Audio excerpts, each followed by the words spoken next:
안녕하세요. 현진건 작가의 단편 소설 정조와 약가 소개해 드릴게요.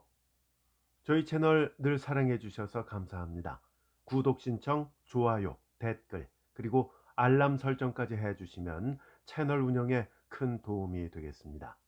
그리고 주변에 문학 좋아하시는 분들께 저희 채널 추천도 부탁드립니다. 현진건 작가에 대해서는 이 본 동영상 설명란에 소개가 되어 있으니까 참고하시면 되겠습니다. 그리고 저희 채널에 이미 현진건 작가의 작품들이 많이 올라가 있습니다. 재생 목록 확인하시기 바랍니다. 현진건 작가의 단편 소설 정조와 약가 소개해 드릴게요. 1929년 신소설에 실린 작품인데요. 제목의 약가는 약값을 뜻합니다. 주인공은 최주부입니다. 여기서 주부는 한약방을 차린 사람, 즉 의원입니다. 이 최주부는 조그마한 디촌이 모시고 있기에는 황송할 만큼 유명한 의원입니다. 죽게 된 마을 사람들 여럿을 살려내면서 칭송을 받게 됐고요. 그에 따라서 부도 축적하게 되었죠. 그러다 보니까 이제는 꾀가 생겨서 웬만한 곳은 잘 왕진 나가지도 않습니다. 그러던 어느 날 아침 웬 여인이 찾아오는데요. 자기 남편의 병이 중하니 꼭 함께 가서 낫게 해달라는 겁니다. 그런데 어렴풋이 행색을 보니까 비루하기 짝이 없습니다. 최 주부는 그래서 안 갈 요량이었는데요. 아침에 비친 그녀의 고운 얼굴을 보고는 자기도 모르게 그만 따라가기로 합니다. 과연 이후의 이야기는 어떻게 전개될까요? 작품을 직접 감상하시면서 확인하시기 바랍니다. 이 소설과 비교하면서 들어보시면 더 좋을 작품들이 있거든요. 김유정 작가의 소낙비, 산골 나그네, 정분 추천드립니다. 들어보시면 왜 추천드렸는지 아마 아시게 될 겁니다. 그리고 현진건 작가의 다른 작품 가운데에서는 새빨간 웃음 추천드립니다. 남자 주인공을 한눈에 홀딱 반하게 한 경화에게는 말 못할 비밀이 있습니다.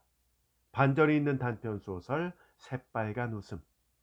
조금 전에 소개해드린 작품들은요, 이미 저희 채널에 올라가 있습니다. 검색해 보시면 되겠습니다.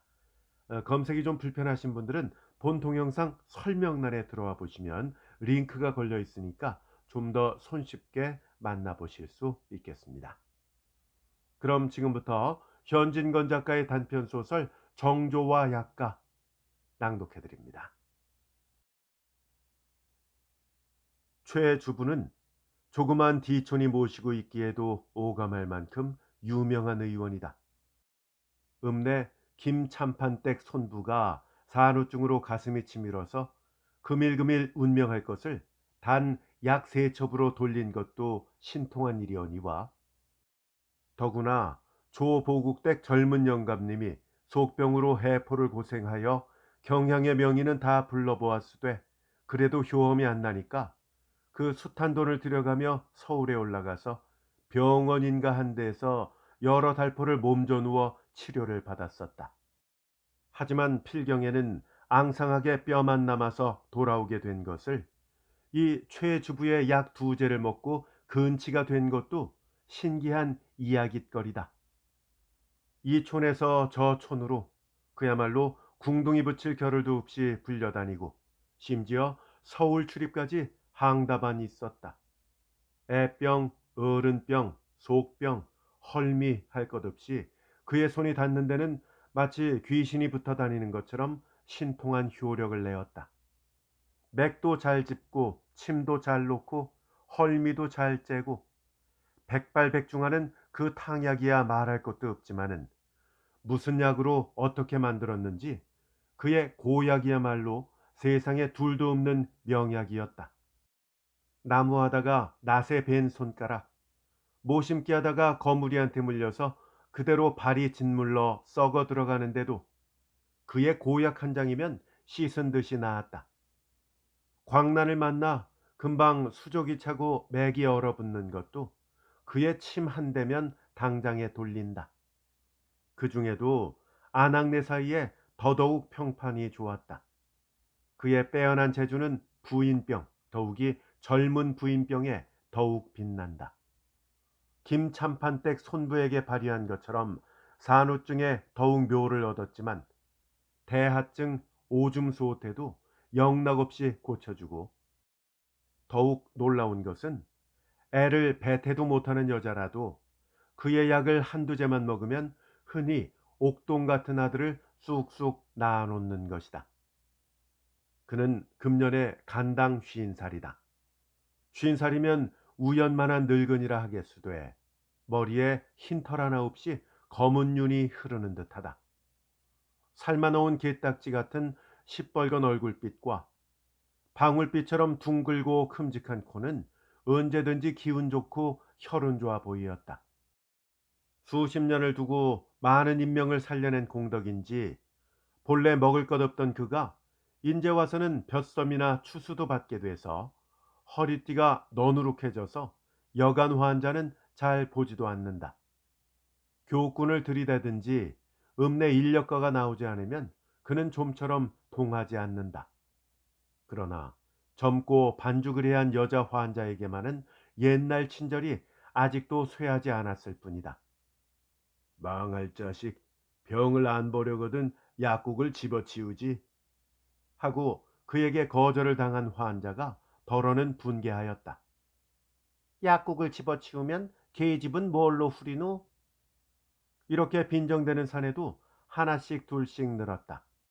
그러나 오늘날 와서는 이 거양이 상판만한 뒤촌에 있어서는 그는 비단 명의일 뿐만 아니라 어엿한 지주님이요 부자이기 때문에 드러내놓고 그를 이러니 저러니 시비하는 사람은 아직 생겨나지 않았다. 여름 새벽 부지런한 그는 일찍거니 논고에 물이나 마르지 않았나 하고 머슴들을 데리고 휘 한 바퀴 돌아오니까 마당 가운데 개처럼 쭈그리고 앉은 여자의 모양을 발견하였다. 누구야? 그는 무망 중에 부르짖었다. 쭈그리고 앉았던 그 그림자는 깜짝 놀란 듯이 몸을 일으켜서 저 새님 좀 모시러 왔어요. 메인목이 짜내는 듯이 대답하였다. 또 왔구나. 그는 속으로 생각하고 불쾌한 듯이 성큼성큼 걸어서 사랑 겸 약방으로 쓰는 뜰 아랫방으로 들어가며 요새 모심기에 바빠서 못 가겠는걸. 배 앓는 듯이 한마디 던졌다. 그는 이런 청자꾼의 진절머리가 났다. 명의를 청하러 오면서 탈 것도 안 가지고 타박타박 걸어가자는 이따위 예절 모르는 축들과는 정말 말하기도 싫었다. 졸리다가 못해서 가서 볼라치면 오막살이 단칸방에 병자인지 뭐인지 귀신 다 된 것이 끙끙 앓는 소리나 지르고 돼지 새끼처럼 발가숭이 애들이 쇠파리 떼 모양으로 엉덩글하고 좋은 약을 써서 고쳐주어도 약값은 을에 떼어먹는 법이다. 잘해야 닭말이 계란꾸러미나 또는 담뱃줄이나 가져올 뿐이다. 그나마 이것은 염치 있는 패지만은 어떤 작자는 10여리씩을 끌고 가서 밥 한 술 대접하지 않고 쫄쫄 굶겨 보내기가 일수다. 한껏 대접이라야 땅이 꺼지는 한숨과 쇠오줌처럼 질금거리는 눈물과 귀가 아픈 치사 인사다. 그것들은 한숨과 눈물이 진수성찬인 줄 아는 모양이다. 더구나 오늘날은 나도 당당한 지주님이 아니냐. 쟤까지 자긴 따위가 이리 오너라 가거라 건방지기도 분수가 있지 않느냐. 저희들 주제에 약이다 뭐냐. 개발의 다가리지. 그는 이런 청자꾼을 만날 때마다 속으로 이렇게 중얼거리고 재물에 욕지기가 났다. 오늘 식전 꼭두에 들어닥친 이 여자도 그런 따위 환잣집 사람인 것은 얼른 보고도 깨달을 수 있었다. 제 방에 들어온 뒤에도 그는 불쾌한 감정을 걷잡을 수 없었다. 못 가겠다고 거절을 하면 냉큼 돌아가나 주었으면 피차에 편할 텐데 마치 진흙땅에서 투그리는 개처럼 추근추근하게 졸라대는 데는 더군다나 사람이 죽을 지경이다. 그 여자도 만일 가지 않으면 머슴을 불러 몰아내는 수밖에는 없다고 배짱을 정해두었다. 새님, 새님, 한시가 바쁩니다. 아무리 일이 바쁘셔도 잠깐 가서 봐주세요. 어느 틈에 그 여자는 사랑 밀창 앞까지 온 모양이다. 그는 문도 열어보지 않았다. 글쎄, 일이 바빠서 못 간다고 해도 그래. 의원은 둘째 마디부터 화증을 낸다. 못 가시면 어떡합니까? 사람 하나 살리시는 셈 치고 잠깐만 가봐 주세요. 그 여자도 상상한 대로 끈적끈적하게 조르는 패다. 어떡하다니? 하고 벌컥 성을 내려다가 그래도 채모가 그렇지 않아서 점잖은 가락으로 그야 인명이 제천이니 내가 본다고 살고 안 본다고 죽겠어. 허. 의원은 딱하다는 듯이 자랑치는 듯이 헛웃음을 지었다. 그야 그렇지요. 청작꾼이 자기 말 그대로 인사성도 없이 시인하는 것이 더욱 자기 자존심에 거슬렸다. 그렇지만 사람 앓는 것을 보고 어찌 약 한 첩도 안 있어 봅니까? 그 여자는 솔직하게 자기 마음먹은 고대로 실토를 하면서 말끝이 어디로 돌아가는지 모르는 모양이다. 명이고 뭐고 별다른 기대도 않고 다만 인정에 약이나 좀 써보자는 수작이다. 의원은 화증이 나다가 못해서 본배 없는 것들이란 할 수 없어 하고 속으로 어이없어 웃었다. 약 한 첩? 그러면 병 증세를 말하시오. 약을 지어줄게. 의원은 큰 맘을 썼다. 식전 꼭두부터 졸리기도 싫고 끄들려서 다니는 것보다는 거지에게 동전 한 푼 적선하는 셈치고 약한 첩으로 쫓아보내는 것이 상책이라 생각한 것이다. 의원은 그제야 영창을 열었다. 아직 해는 뜨지 않았으되 여름의 아침빛은 신선하게 밝았다. 그 떼쟁이는 서슴지 않고 영창 한복판에 뚜렷이 얼굴을 나타내었다. 굶주림과 고역에 시달린 탓이 되어 얼굴빛은 핏기 하나 없이 백지장 모양으로 헬쑥하다. 그러나 그 반달 모양을 그린 새까만 눈썹, 그 밑에서 문틈으로 엿보는 새벽빛 모양 맑고 시원한 눈, 동그스름한 앳된 입모습은 아직도 그 나이 20을 얼마 넘지 않은 것을 알린다. 청작꾼은 의외로 젊고 아름다웠다. 그 여자는 슬쩍 의원을 쳐다보다가 말고 고개를 다소곳하며 아니에요. 병자도 새님 한번 배웁기가 소원이고 동리 사람들도 새님께만 보이면 고칠 수가 있다고 해서요. 세상 없어도 모시고 가야 돼요. 조금도 꾸밀 데 없는 말시건만 그 목청은 어디까지 곱고 보드라운 것을 새삼스럽게 느끼었다.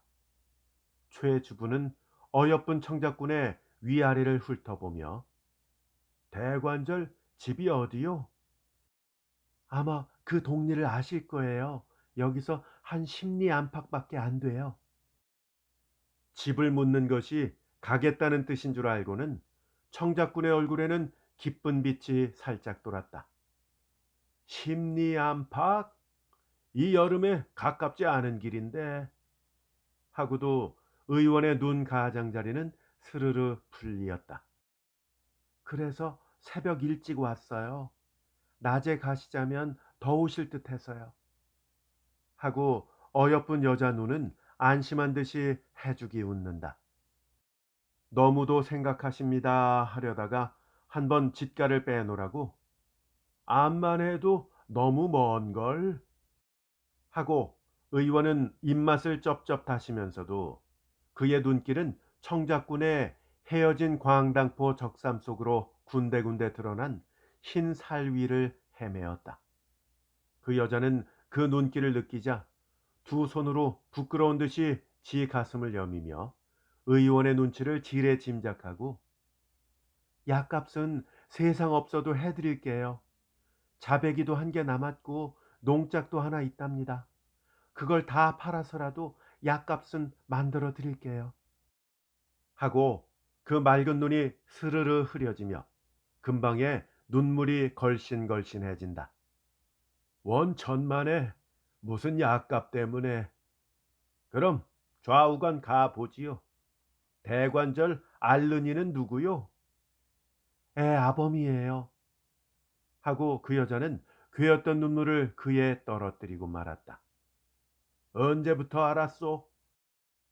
흉년 들던 재작년 겨울부터 시름시름 알았답니다. 금년 봄 들고는 아주 몸져 누웠어요. 안 되지요. 하고 의원은 눈을 크게 떠 보였다. 여기서 그 동리를 가려면 고개를 하나 넘지요. 한 오리, 장정이나 사람의 그림자도 없지 않소? 맞아요. 밤에 올 적에도 행여 호랑이나 만날까 봐서 가슴이 조마조마했답니다. 하고 그 여자는 어린애처럼 웃는다. 의원은 부산하게 세수를 하고 망건을 쓰고 몇 가지 약을 주섬주섬 집어넣은 뒤 처음보다는 아주 딴판으로 선선히 길을 떠났다. 환한 광명에 쫓기어 열버지면서도 실안개는 새벽녘의 꿈길처럼 아직도 산허리와 논두렁에서 어릿어릿 존다. 파랗게 깔린 모와 부유스름한 논꽃 사이에 움직이는 흰 점은 새벽에 일어난 농꾼들일 것이다. 처음 눈 뜬 새들이 가진 노래를 종알거릴 때 음매하고 어미 찾는 송아지 울음이 무겁게 들려온다. 느리고도 바쁘고 종용하고도 시끄러운 농촌의 첫 아침. 집신이 푹푹 젖는 논두렁길을 걸어온 지 한참 만에 그들은 모 고개에 기슭에 다다랐다. 오른편에 소나무와 잡목이 경성다 못한 석산을 끼고 올라가노라면 왼편엔 그리 까풀막지지 않은 낭떠러지의 여울물이 발 아래서 소리치고 삐근하게 덮인 풀 사이에 실랏 같은 흰 길이 꼬불꼬불 원을 그리며 뺑뺑이를 돈다. 청작꾼은 앞서고 의원님은 뒤를 따랐다. 고개를 두어 모롱이 돌았을 때 일찍 드는 여름에는 어느 틈에 그 불덩이 같은 얼굴을 나타내었다. 뜨거운 볕살은 축축하고 시원한 그림자를 휘몰아 쫓으며 우거진 가지와 잎새의 푸른 바탕에 영롱한 광선을 그린다. 풀끝에 맺힌 이슬들은 얼마 안에 쓰러질 제 운명에 마지막 광채를 바라는 것처럼 은가루같이 번쩍인다. 짧은 밤 사이에 가까스로 몸을 식힌 길바닥은 벌써 훈훈하게 달아오르기 시작한다. 최 주부의 눈은 아까부터 앞서가는 이의 잔등에 땀이 밴 것을 놓치지 않았다. 땀이 여러 번 결은 그 광당포 적삼은 땀에 대한 아무런 저항력도 없는 것처럼 살에 착 달라붙었다. 처음에 접시만한 언저리가 주발만 해지고 사발만 해지고 자꾸 번져나간다. 그 둥그스름한 어깨에도 돈짝만한 살구꽃이 피었다. 청작꾼의 등에 살구꽃이 피는 모양으로 의원의 가슴에는 불꽃이 이글이글 타올랐다. 숨이 턱에 닿고 발 한 자국마다 이마에서 땀 한 방울씩 떨어졌다. 그러나 청작꾼은 자기 등에 땀이 밴 줄도 모르고 자기 뒤에 누가 따라오는 것도 잊은 듯이 뒤도 한번 돌아보지 않고 두 다리가 잽싸게 놀며 종종 걸음을 친다. 여보시오, 아지먼네. 우리 좀 쉬어 갑시다. 사람의 그림자란 얼씬도 않는 고개를 네 모롱이나 돌았을 때 뒤에 선인은 숨을 헐떡거리며 부러지졌다. 앞선이는 그제야 잠깐 얼굴을 돌린다. 구슬 같은 땀방울이 맺힌 발그레한 얼굴, 뒷등처럼 앞섭도 착 달라붙어서 뚜렷이 드러난 가슴의 윤과 한 옴큼에라도 쥐어질 듯한 가는 허리, 최 주부는 핑핑 내어 돌리는 듯이 눈을 숨벅숨벅하다가 그대로 풀밭에 주저앉았다. 환자의 아내는 민망한 듯이 딱한 듯이 서성서성할 뿐이다. 최 주부는 덥지 않아요? 이리 와 좀 쉬시오. 하고 여전히 그 붉은 기 도는 눈을 숨벅숨벅하면서 커다란 쥘부채를 훨훨 붙이다가 갑자기 자기 앉은 자리가 바로 길가요. 햇살이 너무 부신 것을 깨닫자 깔았던 고이 뒤를 툭툭 털고는 여긴 볕이 드는군 하면서 그늘을 찾는다는 핑계로 산깃을 풀밭으로 휘적휘적 기어올랐다. 사람 발자국이 별로 밟지 않은 풀밭은 아름다웠다. 파란 쿠션을 깔아놓은 듯한 잔디도 좋거니와 바위 얼굴을 덮은 담쟁이에 오불오불한 붉은 줄기 가진 병꽃풀, 좁쌀 나달만한 수요도 없는 흰 꽃을 머리에 이고 기름기름하게 뻗은 대나무래, 석죽과 뺨칠 어여쁜 페랭이꽃, 이름은 사나우나마 가련한 파란 꽃에 인나, 달기시개비, 노란 뿌리를 내어민 백합화들, 제각기 다른 풍정으로 사람의 눈을 이끈다. 다홍에, 분홍에, 자주에, 연두에, 희고 누르고 혹은 굵게 가지각색의 이 자연의 비단.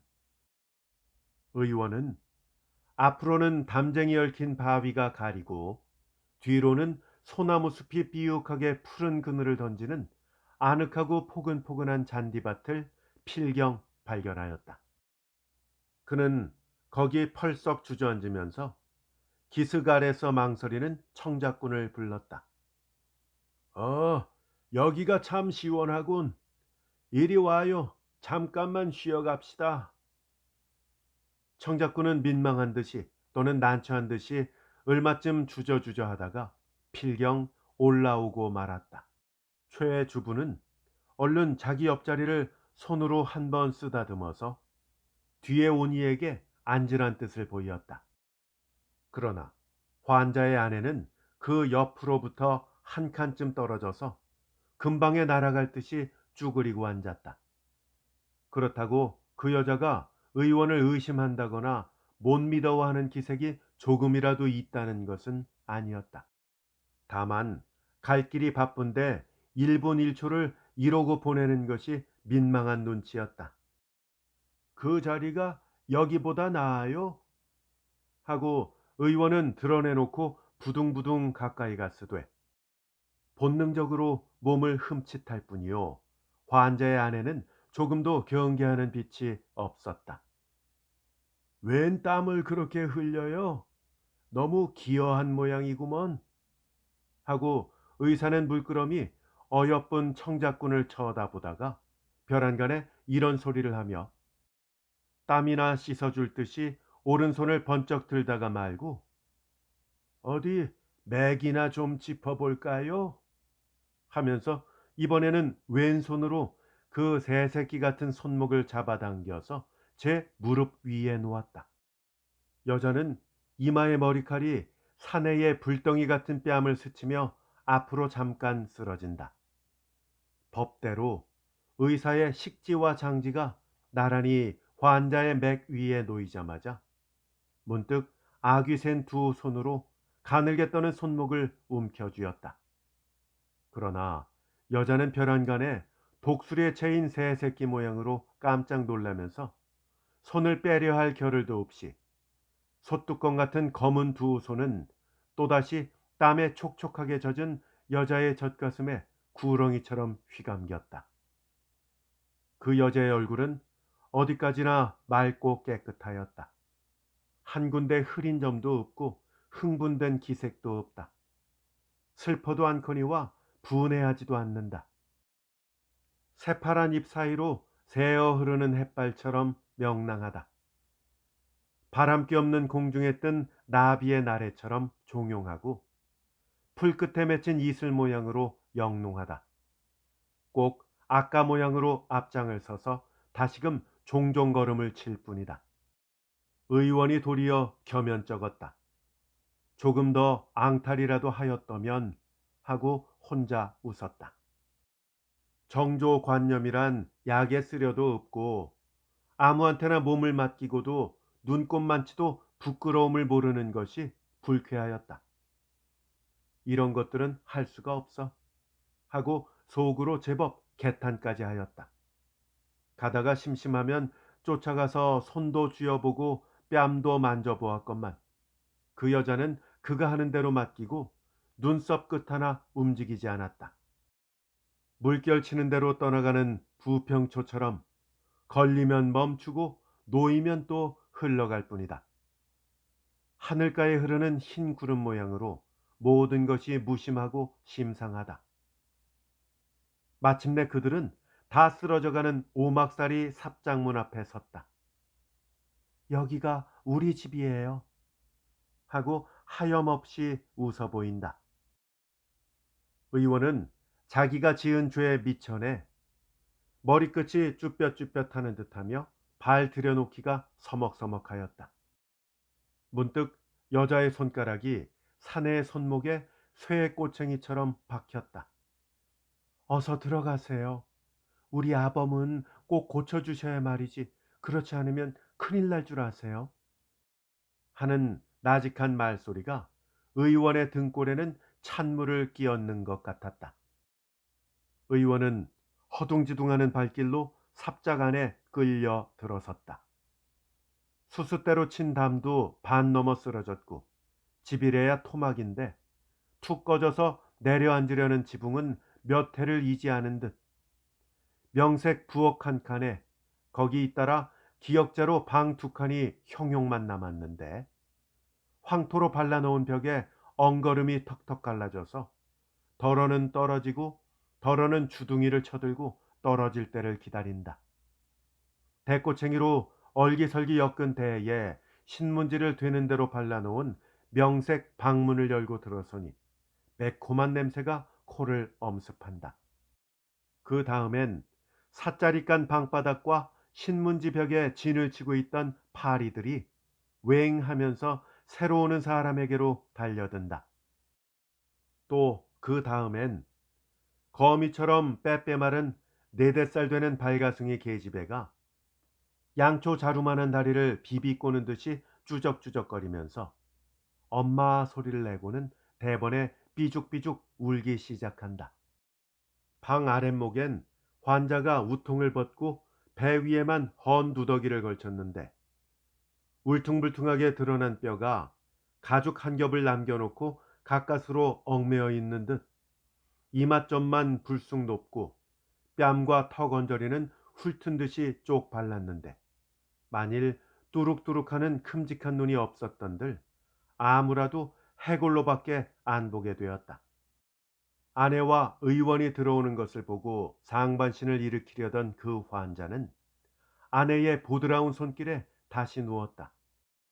다치시면 어쩌자고. 고맙네. 그 먼 데 갔다 와서. 그래, 모시고 왔지. 아이고, 저 땀 좀 봐. 개똥아, 어머니 부채 찾아드려라. 하고 지 어린 딸에게 명령한다. 괜찮아, 괜찮아요. 하며 치마꼬리로 땀을 씻고 문득 자기 얼굴을 그 해골 다 된 얼굴에 문지르며 훌쩍훌쩍 운다. 왜 울어? 인제 의원님이 오셨는데 약 먹으면 나을 텐데. 환자 또한 목이 맨다.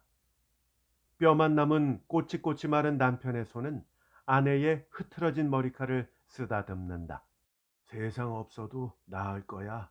안 죽고 살아날 테야. 울지 말아요. 울지 마. 그들은 몇 번이나 이러고 서로 울며 위로하였던고. 그런데 내가 죄를 하고 아내는 더욱 흐느껴 운다. 운목에 서성대고 있던 죄인은 그 소리에 가슴이 뜨끔하였다. 그 방울 같은 코끝에 땀이 또 한 방울 맺혔다. 여보, 죄가 무슨 죄요? 저 샌님을 좀 앉으시게나 하시오. 아내는 말대로 선뜻 일어나서 운목으로 오더니만 제 치맛자락으로 삿자리를 훔칫훔칫한 후에 이리 좀 앉으세요 해서 의원을 앉히고는 다시 남편에게로 왔다. 저 새님을 모시고 오다가 저 새님의 말씀을 좀 들었어요. 집에 모시고 온 데야 약값 드릴 거리도 없고 당신의 병은 세상 없어도 고쳐야 되겠고 말끝은 다시금 눈물에 흐렸다.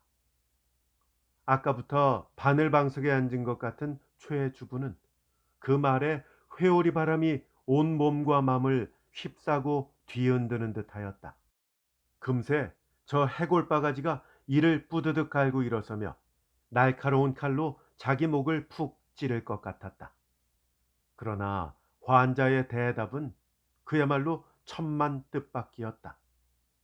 자, 잘했소. 한마디 하고 그 새새끼 같은 팔뚝으로 아내를 제 가슴에 쓸어안고 흑흑 흐느낀다. 그것도 내 병 탓이지. 내 죄지 임자가 무슨 죄요? 아니요, 임자 죄는 아니요. 한다. 의원은 자기 눈과 자기 귀를 믿을 수 없었다. 세상에 기괴한 일도 있고는 볼 일이다. 이왕지사 정조를 깨뜨렸거든 그 비밀을 재속 깊이 감춰둘 일이지. 그것을 샅샅이 남편에게 꽂아 바치는 연도 년이거니와 뻔뻔스럽게 그런 소리를 드러내놓고 짓거리고 자기 정부조차 버젓하게 데리고 온 계집을 잘했다고 위로하는 놈도 놈이 아니냐? 이윽고 두 남녀는 떨어지며 청작꾼은 또 아무 일도 없었던 것처럼 또는 마땅히 할 일을 했다는 것처럼 환한 얼굴을 의원에게로 돌렸다. 병을 좀 봐주세요. 의원은 두근거리는 가슴을 간신히 진정하고 정중하게 맥도 짚어보고 병날미도 들어보았다. 재작년 한재에 붙이던 논 열마지가 다 타버리고 추수마당에서 빗자루만 털게 된 뒤로 굶기를 밥 먹듯 하였고 작년에는 그 논마저 떨어져서 농사도 못 짓고 품팔이로 그날그날을 지내노라니까 점점 병이 덧쳐서 오늘날 이 지경에 이른 것이라 한다. 그것은 갈데없는 부족증이다. 기혈 부족, 원기 부족에서 생긴 병이니 의원의 양심은 초제 몇 첩 가지고는 도저히 돌릴 수 없는 병임을 알린다.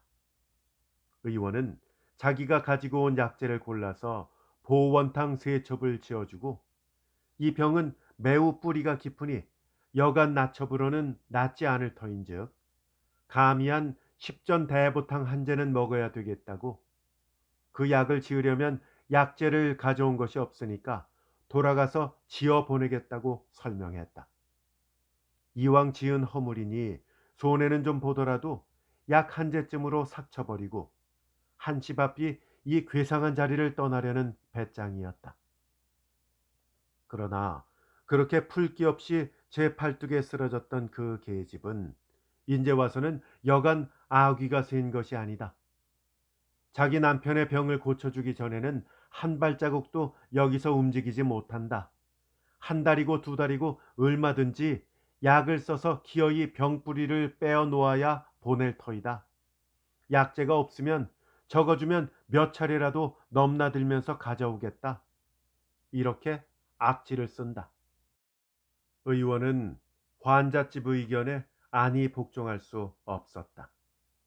입맛을 쩍쩍 다시면서 쪽지를 적어주고 환자의 아내는 심리 안팎기를 한숨에 뛰어갔다가 왔다. 밤이 되었다. 병자와 의원이 자는 방엔 삿자리 한 잎으로 칸을 막았다. 난 새님을 모시고 잘까요? 아내는 서슴지도 않고 예사롭게 남편에게 묻는다. 참 그래, 그러구려. 개똥이는 내 옆에 갔다가 놓이고 임자는 건너가구려. 남편도 자기가 먼저 말할 것을 잊었다는 듯이 대찬성이다. 그 수작이 끝나기가 무섭게 아내는 실행한다. 저녁 먹던 마트에 웃방에 골아떨어진 개똥이를 환자 방에 갖다 놓이고 자기는 의원 곁에 와서 눕는다. 이번에는 의원의 몸이 오그라붙는 듯하였다. 그는 일부러 큰 소리로 괴이한 일이로군. 아까는 내가 환장이 돼서 그랬지만 다시야 그럴 수가 있어. 병자를 두고 딴 방에 자다니 하고 제법 점잔을 빼보았다. 괜찮아요. 괜찮아요. 남편은 마치 손님에게 밥이나 권하는 듯이 아내와 같이 자기를 권한다. 아내도 남편에 못지않게 손님의 사양은 귓결에도 넣지 않으려 한다. 옷까지 훌훌 벗어버리고 옆에 착 달라붙어 누우면서 머리맡에 놓인 손님의 부채를 찾아들더니 덥지 않으셔요? 하면서 훨훨 붙여준다. 아무리 사양을 해도 손님이 잠들기 전에는 부채질을 쉬려고도 하지 않았다. 열흘 동안이나 최 주부는 정말 땀을 빼었다. 굴속 같은 방 안, 밤마다 예사로 벗고 눕는 환자의 아내, 산나물에 좁쌀을 눈에 겨우 띄리만큼 띄운 죽물, 눈곱만치 남은 양심의 가책, 기괴한 광경에서 오는 불안, 감옥살이의 고통도 이토록 지긋지긋하지는 않을성 싶었다. 다행히 환자는 약발을 잘 받았다. 약 한 첩 들어가 보지 못한 장 위에는 인삼과 녹용이 그야말로 선약 같은 효험을 드러내었다. 최 주부는 하루바삐 이 고통에서 벗어나려고 이해타산도 모조리 잊어버렸다. 자기 돈을 들여서 닭을 사서 고아 먹이게 하고 나중에는 자기 집 쌀까지 가져오래서 이밥을 지어 먹이도록 하였다. 환자의 회복은 하루가 다르고 한시가 달랐다. 열흘이 되니까 기동도 마음대로 하게 되고 뼈만 남았던 몸에 살까지 부옇게 찌게 되었다. 마지막 날 새벽에 잠을 깨어보니 제 옆에 누웠던 환자의 아내가 없었다. 삿자리 한 입 너머로 그들의 속살속살하는 이야기 소리가 들린다. 참, 인젠 가슴도 두드룩 하시구려. 아내는 남편의 가슴을 만져보는 모양. 가슴뿐이야? 자, 이 팔을 만져봐요. 제법 살이 올랐지? 오늘이라도 농산일을 하겠는데? 안 돼요. 아직 안 돼요.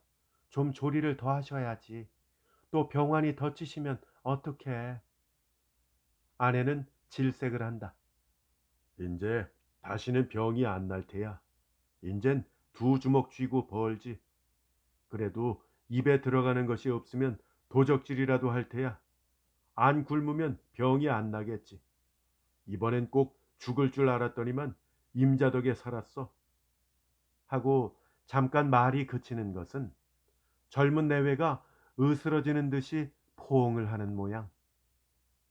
임자를 안고 나니 두 팔에 기운이 더 붙는 듯한데 신기한 걸. 내일부터는 임자를 업고 다니면 기운이 더 나겠지. 나중에는 별소리를 다 하시는구려. 그래, 조금도 꺼림직하지 않으세요?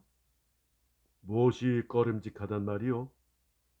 저 남의 아집언니하고 같이 잤는데도 백날을 같이 자면 무슨 일이 있나? 내 병 때문에 임자에게 귀찮은 노릇을 겪게 한 게 애연할 뿐이지. 참 그래요. 나도 그런 일을 당하면서도 조금도 부끄럽지가 않았어요.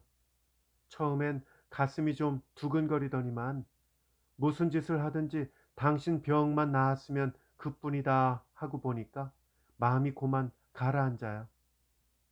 그럼 서로 위해서 하는 일이 부끄러울 것이 뭐람. 그들의 수작은 아침에 제잘거리는 새 모양으로 흐리고 터분한 점은 도무지 없고 어디까지나 명랑하고 상연하다. 그래도 저 방에서 새님을 메시고 자려니까 어쩐지 가슴이 뻐근하고 슬퍼요. 그는 나도 그래. 고마운 생각이 지나쳐서 눈물이 나려고 하더구먼. 인젠 병이 다 나았으니까 다 옛말이지. 두 내외는 또 쓸어앉는 모양. 그때 개똥이가 자다가 무엇에 놀란 듯이 비하고 운다. 애 달래는 소리가 나더니 삿자리를 걷어치우며 조심조심 건너온다. 그날 아침에서야 최 주부는 놓이게 되었다. 환자도 개똥이를 안고 문 밖까지 전송을 할 수 있게 되었다. 의원은 여남은 걸음 걸어가다가 고개를 돌이키니 두 내외는 아직도 나란히 살인 문턱에 서서 자기가 가는 모습을 바라보고 있었다. 때마침 그들은 떠오르는 햇발을 담뿍 안고 있었다. 의 좋게 나란히 서 있는 그들의 얼굴엔 광명과 행복이 영롱하게 번쩍이는 듯하였다. 저런 것들은 정조도 모르고 질투도 모르는 모양이지. 최 주부는 눈이 부신 듯이 얼른 고개를 돌리며 혼자 중얼거렸다. 현진건 작가의 단편 소설 정조와 약가였습니다.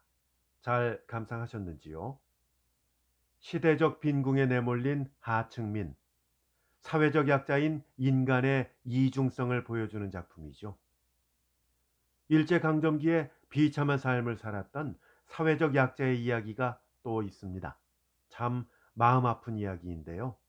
현진건 작가의 단편소설 고향 함께 추천드립니다. 끝까지 함께 해주셔서 대단히 감사합니다. 다음에 더 좋은 작품으로 찾아뵐게요. 안녕히 계십시오.